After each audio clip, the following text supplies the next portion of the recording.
சட்ட திட்டங்களையும் நீதித்துறை சுதந்திரத்தையும் நிலைநிறுத்த வேண்டுமென பதவி விலகி செல்லும் நாட்டின் தலைமை நீதிபதி துன் தங்கு மைமுன் துவான்மாட் வலியுறுத்தியிருப்பதற்கு மலேசிய வழக்கறிஞர் மன்றம் செவிசாய்க்க வேண்டும். அம்மன்றத்தின் 9 முன்னாள் தலைவர்கள் வெளியிட்ட கூட்டறிக்கையில் அக்கோரிக்கை விடுக்கப்பட்டது.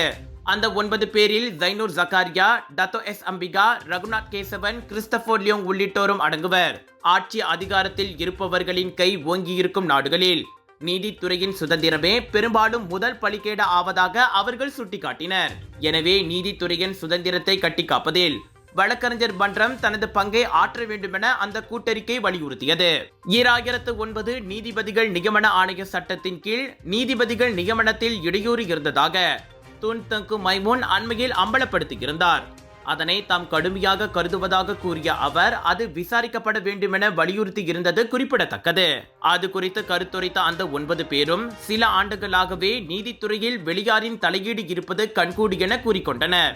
நடப்பு அரசாங்கத்தை காட்டிலும் முந்தைய 3 அரசாங்கங்கள் நீதித்துறையின் சுதந்திரத்தை மதித்து நடந்து கொண்டதாக பரவலாக கருத்து நிலவுவதாகவும் அவர்கள் கூறினர். நீதித்துறை தலையீடுகளால் துரதிருஷ்டவசமான கடந்த காலத்திற்கு திரும்புவது உடனடியாக நிறுத்தப்பட வேண்டும்.